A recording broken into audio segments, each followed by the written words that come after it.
Então, namastê a todos. Namastê. Estamos iniciando o estudo do Vivekachudamani. E num dia muito especial, porque ontem se comemorou o nascimento do Sri Shankaracharya. Hoje já consideram o nascimento do Ramanuja Acharya. De todas maneiras, estamos nos dias propícios para esse estudo, porque os acharyas estarão nos abençoando. E estamos estudando a tradução do Swami Prabhavananda, da Ordem Ramakrishna, e com uma pequena também complementação com a tradução do Swami Vidyoyananda, e às vezes uma tradução dá para compreender melhor aquele sentido, e na outra, mais à frente, compreende melhor, a gente vai buscando. E na introdução do livro, o Swami Prabhavananda explica bastante coisa sobre a filosofia de Shankara. É como se fossem os comentários dos sutras do Vivekachudamani. E nessa introdução, nós lemos, a princípio, a espírito, a essência da filosofia de Sri Shankaracharya. E uma das partes, essa agora que vamos ler, é a natureza da aparência de mundo. Então, quando diz Prabhavananda, quando Shankara afirma que o mundo do pensamento e da matéria não é real, não está querendo dizer que ele não existe. A aparência de mundo é e não é ao mesmo tempo, né? No estado de ignorância, abre parênteses, nossa consciência de todos os dias, fecha parênteses, então a consciência do estado de vigília, do dia a dia corriqueiro, é considerado um estado de ignorância, ignorância do Ser Supremo. E consciência do mundo fenomenal, de pensamentos e matéria. Então, no estado de ignorância, o mundo ele é vivenciado e existe tal como nos aparece. Isso tudo que nós estamos vivendo aqui, desde o momento que acordamos, isso existe exatamente assim, como se manifesta aos nossos sentidos. E no estado de iluminação, ele não é vivenciado e deixa de existir. Então, no estado normal das pessoas identificadas com o corpo, com a mente, o mundo é real. Mas no estado do ser que atingiu a iluminação, o mundo já não tem essa realidade, e sim se torna uma aparência. O que é uma aparência? Uma aparência por exemplo, você vê uma pessoa na rua e chama pelo nome. Aí, quando ela se vira, você vê que não é aquela pessoa que você estava querendo falar. Ela parecia com aquela pessoa, mas não era. Então, o mundo é uma aparência, mas não é. Essa aparência não é. Nós vemos a aparência, mas não vemos a essência real da existência na qual o mundo está contido. E depois ele continua explicando que Shankara não vê nenhuma experiência como inexistente, enquanto ela é vivenciada, mas deduz naturalmente uma distinção entre as ilusões particulares do indivíduo e a ilusão universal ou ilusão do mundo. Então, a ilusão do mundo é essa que todos nós vemos. Agora, cada pessoa, particularmente, cada indivíduo, pode ter uma ilusão projetada sobre a ilusão de mundo individual.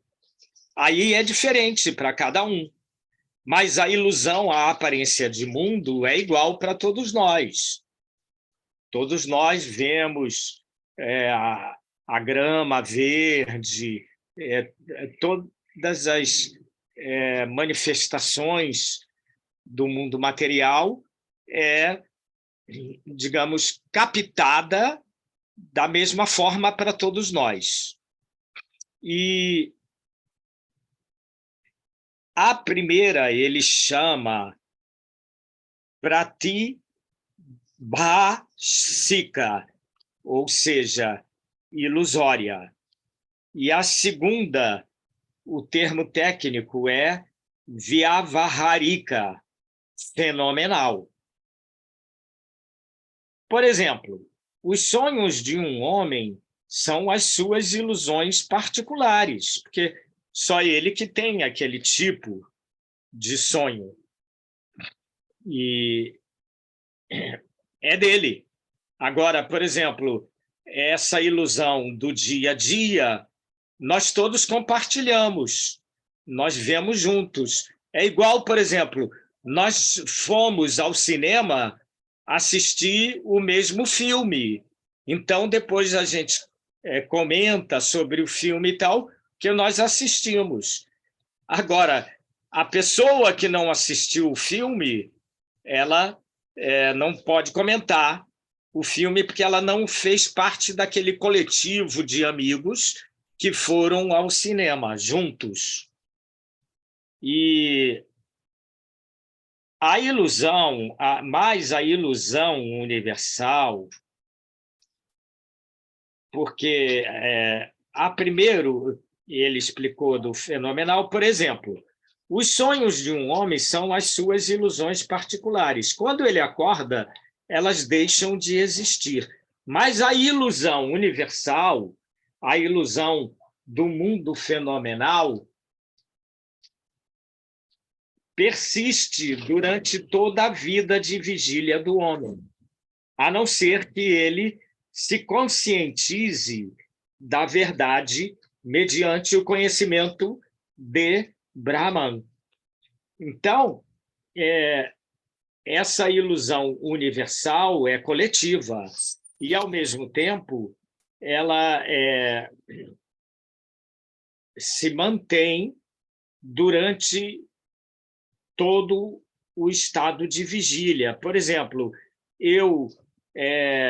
no caso, o Nana Mandiran vai fazer uma reforma. E aí, então, todas as pessoas vão ver essa reforma, porque nesse estado de vigília existe uma continuidade.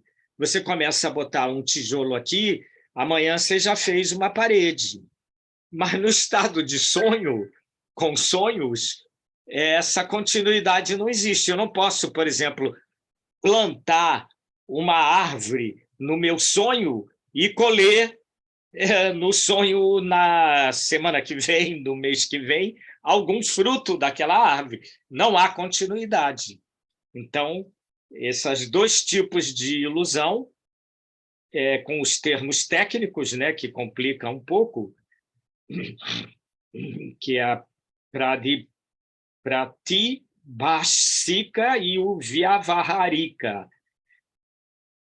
Então, essa primeira dos sonhos, ela é considerada mais ilusória do que a segunda, que é experimentada no mundo dos fenômenos físicos. E, além disso, Shankara estabelece uma distinção entre esses dois tipos de ilusão e as ideias que são totalmente irreais e imaginárias. Então, esses dois tipos de ilusão, para fins de estudo, foram, dessa maneira, detalhada na filosofia Advaita Vedanta. É uma coisa mais profunda, mais técnica, né? E aí, as ideias também são... muitas ideias que pessoas têm são irreais, imaginárias, né? Que ela, por exemplo, ela tem uma ideia de ir para a Índia e começa a projetar coisas que vai acontecer quando ela for para a Índia. Mas quando chegou na Índia, as coisas que aconteceram são diferentes daquela que ela projetou. Então, essas ideias são irreais e imaginárias, que representam uma impossibilidade total ou uma flagrante contradição de termos, como o filho de uma mulher estéril.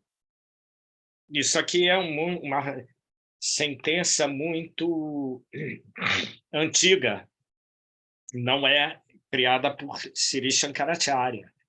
É uma sentença já tradicional do Vedanta desde o tempo dos Upanishads.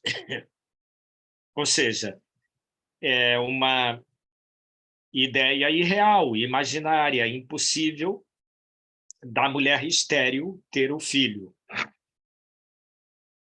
Assim como o Swami Tilak costumava falar do chifres do coelho. Os chifres do coelho. Também é uma história assim muito usada.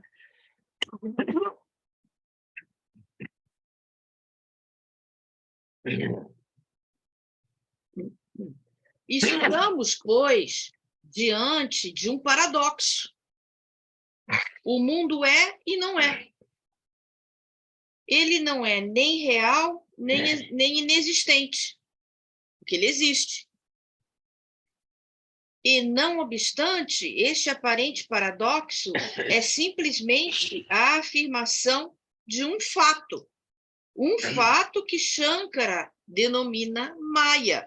E o Swami Tilak também costumava dizer, uma vez na peça, ele falou que Maya, o significado de Maya é sim e não. Quer dizer, é e não é. O Swami Tilak também falou isso. Quando o Swami Tilak falou que Maya era sim e não, eu fiquei meio sem entender naquela época. Mas aí depois, agora, eu comecei a entender, porque o mundo não é real, no sentido da realidade, não da realidade como nós vemos aqui, né? Uma coisa é real, porque existe, mas o mundo não é real, de acordo porque o real para o Vedanta, quando fala no real, fala no ser. O ser é o real e o resto é irreal. Mas o mundo não é real, mas existe. Como a miragem. Entendeu? Como uma miragem. A miragem. Então, por isso que ele é, porque existe, e não é, porque não é real. A miragem existe, mas aquilo que ela projeta não existe. E o Shankaracharya, então, denominou esse fato, esse paradoxo de é e não é, de Maya, a famosa Maya. Este Maya é essa aparência de mundo, tem a sua base em Brahman, o eterno. Quer dizer que a base de Maya também vem de Deus, vem de Brahman. Não é uma coisa à parte, uma coisa que existe fora de Brahman, porque nada existe fora de Brahman também. O conceito de Maya se aplica unicamente ao mundo fenomenal, que, segundo Shankara, consiste em nomes e formas. Quer dizer, esse mundo de nomes e formas. No caso, esse mundo de vigília, não dos sonhos. Esse mundo quando nós estamos acordados. Ele não é inexistente, porém difere da realidade que é Brahman, da qual depende para a sua existência. No final, o mundo depende de Brahman para a sua existência. Ele não é irreal, visto que desaparece à luz do conhecimento da sua base eterna, o Brahman. A aparência de mundo é Maya, só o eu, o Atman, é real. Então, isso aí me lembra que é dito que Maya é o feitiço, né, que Brahman jogou sobre as pessoas que nasceram no Sansara. O próprio Sansara é a Maya, e é o feitiço divino, e que existe durante um período até o momento que aquilo se desfaz e a realidade se projeta com toda a sua clareza. Então, nós lemos esse trecho somente para vermos que é complicado a introdução do Prabhavananda e deixa muita coisa para pensar. E por isso a gente viu que o importante é ler os sutras do Shankaracharya e depois, mais para frente, nós vamos entender melhor as introduções do Swami Prabhavananda, para não criar muita ideia na cabeça. É muita terminologia e tudo mais. Então Sri Shankaracharya começa o primeiro versículo prestando homenagem ao seu mestre. Prostro-me diante de Govinda, o mestre perfeito. Eternamente absorto no mais elevado estado de bem-aventurança. Isso aqui por isso que é importante colocar que Govinda Pada é o mestre dele. Ele não está se referindo a Krishna Govinda, embora alguns devotos do Hare Krishna queiram interpretar dessa maneira, mas não é referência a Krishna, e sim a pessoa física que existiu num corpo físico, que foi o mestre dele, de nome Govinda. Govindapada. Bom, Sua verdadeira natureza não pode ser conhecida nem pelos sentidos e nem pela mente. A natureza do mestre. Ela só é revelada através do conhecimento das escrituras.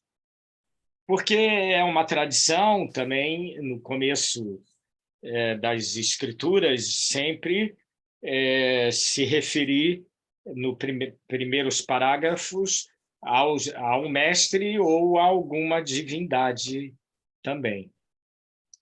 Então, ele já acentua que a verdadeira natureza do mestre espiritual, como se diz, né, o guru é Deus, ela só é revelada através do conhecimento das escrituras, que o guru não é o corpo. Então, à medida que você vai estudando as escrituras, o intelecto vai clareando e a energia espiritual do ensinamento do mestre vai entrando na nossa consciência. E agora começa a senda. É difícil para qualquer criatura viva realizar, nós colocamos também obter, o nascimento numa forma humana. Muito bem, já começou bem com essa frase, né? Porque muitas pessoas desencarnadas estão querendo assumir um corpo físico, né? E quando existe um casal e o casal tem vibrações semelhantes àquela alma que quer tomar um corpo, aí quando o casal começa a namorar e tal, várias almas ficam ali rodeando para ver quem faz o gol e entra dentro da rede. Então, para encarnar, né? Para encarnar, não é tão fácil. Tem muita gente querendo, mas nem todos conseguem. E também tudo vai depender do karma, né? Para encarnar naquela família ou vai para outra. Mas tem mais almas querendo entrar do que pessoas nascendo no corpo humano. Que é difícil. Porque, por exemplo, você pode... Tem almas que vão nascer em o corpo de um animal, de um gato, de um cachorro, de uma vaca, né? Um passarinho lindo, né? Mas isso tudo é especulação. Continuamos com a força do corpo e a vontade são ainda mais difíceis de obter. Muito bem. A força do corpo, ele quer dizer a energia do corpo, o prana, né? A energia viva. E a força de vontade também é uma coisa difícil de obter, porque muitas pessoas, a maioria das pessoas são indolentes e não querem se dedicar, não querem trabalhar, enfim. E atingir a meta, né? E persistir, botar energia, né? Isso são coisas difíceis de obter. E a pureza, mais difícil ainda. Porque você tem um corpo humano, você tem vitalidade, teu corpo está saudável e tudo, você tem uma energia sempre preparada para o que der e vier, e tem uma vontade de fazer as coisas e de buscar, né? Não está parado ou estupecido, né? E aí, agora você conseguiu, além disso, você conseguiu a pureza, que a pureza ainda é mais difícil, que quem tem muitas pessoas têm um nascimento humano, mas nem todas estão interessadas de seguir o caminho da virtude, né, do Seguir o Dharma, Dharma. da pureza. Não estão. É como o senhor Krishna disse, né? Entre 1000 homens, só um homem me busca. E entre 1000 que me buscam, só um me encontra. Entre milhares, né? Milhares. Entre milhares, só um me busca. E entre milhares que me buscam, só um me encontra. Então, precisa essa qualificação da pureza, do Dharma, e já diferencia. Não é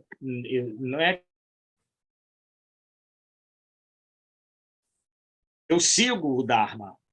E mais difícil do que esses bens é o desejo de viver uma vida espiritual, porque muitas pessoas são boas, muitas pessoas são gentis, muitas pessoas fazem o bem, muitas pessoas são corretas, mas elas não se dedicam, nem todas elas se dedicam à vida espiritual.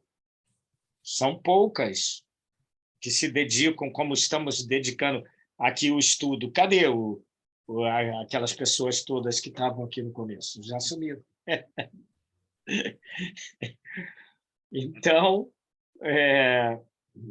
também é importante, né? A vida espiritual. A maioria das pessoas estão interessadas na vida mundana, né? A vida material. E o mais difícil de tudo é a compreensão das Escrituras. Compreender as Escrituras.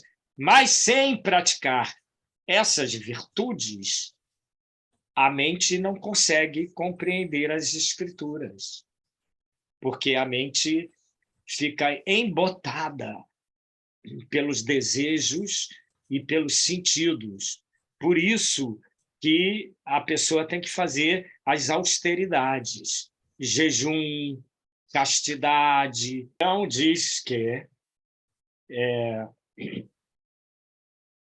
mais difícil é a compreensão das escrituras, a clareza, né? A percepção, a pureza do intelecto. E quanto ao discernimento entre o Atman e o não Atman, porque a pessoa tem que atingir esse discernimento entre o ser e o não ser. O mundo fenomenal é Asat, o não ser. E o ser interior, o Atma, esse é o ser. Então, você tem que ter um discernimento entre o real, o irreal, entre o eterno e o efêmero. E, por isso, as escrituras recomendam a prática do neti. Neti. Isso não. Pouco a pouco, a aparência de mundo vai deixando de te enganar. E você só busca colocar a sua atenção, a sua consciência no ser real. E isso se chama, de acordo aqui com Vivekachudamani, a percepção direta do próprio Atman. Como pode isso acontecer? Pensando? Não. Somente quando a mente se acalma, somente quando o intervalo entre um pensamento e o outro se expande e se torna firme e permanente, então o Atman é percebido, porque ele está encoberto pelo ego, pela mente. A união contínua com Brahman é a libertação final. Muito bem, aqui está esclarecendo, contínua. Não pode ter brecha. Não pode. Não pode você... eu estou vendo Deus, eu estou percebendo Deus, e daqui a pouco se desfaz e você volta à consciência do mundo. Então, não é a contínua. Tem que ter contínuo, vigília, vigilante, constante, é o despertar, né? A união contínua com Brahman é a libertação final, é a liberação. Então, antes nós vamos ter, assim, como explicou o mestre também, que quando você é do interior, digamos, de Minas Gerais, Mato Grosso, e veio para Bahia, chegou lá querendo conhecer o mar, aí, naquele tempo, você foi até de cavalo e aquilo demorava para chegar, mas antes de chegar do mar, você já começou a sentir o quê? Você não viu o mar, você ainda não chegou, mas você já começa a sentir a maresia, a brisa do mar, mas você não chegou ao oceano. Então, no caminho espiritual, você se aproxima do ser, do Brahman, mas você ainda não chegou. Depois você chega, você vê, fica então embevecido com o oceano. Que coisa fantástica e infinita, maravilhosa e tal. Agora você entra e mergulha na água, aí já é o estágio final, né? E continua dizendo que tais coisas só podem ser alcançadas através dos méritos de 100, ali está bilhões, em outros livros está milhões de encarnações bem vividas. Essas encarnações não significa só encarnação no corpo humano, porque a alma é dita nas escrituras que passa por 8 milhões e 400 mil formas de vida, vegetal, mineral, vegetal, inseto, pássaro, até chegar a mamífero, até chegar ao corpo humano, passa por tudo isso. Então, ela vai amadurecendo até chegar a esse nível de união com Brahman. Mas é bom porque nem tudo está perdido para nós, que agora vem o próximo versículo que nos dá um alento. Pode ler. Que só pela graça de Deus podemos obter esses 3 raros benefícios. O nascimento humano, já temos. A aspiração à libertação, já temos. E o discipulado junto ao mestre iluminado, já temos. Então, é uma maravilha, porque já temos. Não estamos tão perdidos. Pelo menos já tivemos. Não, já estamos salvos. Já estamos salvos. Já vivemos essas 100 bilhões de vidas, com certeza, porque já as temos 3 qualificações. Então, isso é muito importante. Aqui diz como, o número 3? Aqui diz que é a mesma coisa, que discipulado. Que que a proteção de um sábio, mestre espiritual que é alcançado a perfeição. Então, isso nós já temos. Quer dizer, essas três. É a graça do guru. É a graça de Deus, a graça do guru. E agora só falta você manter a fé, né? Essa chama da fé acesa. Você já tem aí os 3 requisitos, as 3 qualificações. Agora, eu já tenho o barco, já tenho o remo, já tenho o salva-vida. Só falta eu remar agora. Então, eu já tenho essas 3 qualificações. Então, falta eu me dedicar, eu praticar, eu estudar, eu meditar, eu cantar e, depois disso tudo, não me identificar com nada disso que o eu fez. Você ficou só como a testemunha, o observador disso tudo. Muito bem. Então, por hoje... O último. Porém... Ok. Aqueles... Isso é importante. Há, porém, aqueles que, de algum modo... Número 4, esse. Há, porém, aqueles que, de algum modo, conseguem obter esse raro nascimento humano, junto com o prana, a força corporal e mental, a força de vontade, e com a compreensão das escrituras. Ele conseguiu tudo isso. E, não obstante, estão de tal forma iludidos que não lutam pela libertação. Por quê?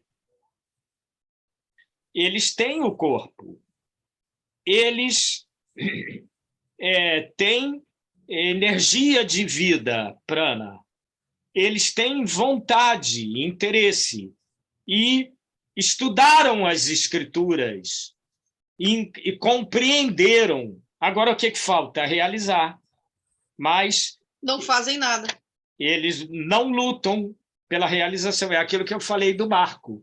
Ele tem o barco, tem o remo, tem o salva-vidas, mas não sai remando para atravessar o oceano do Sansara.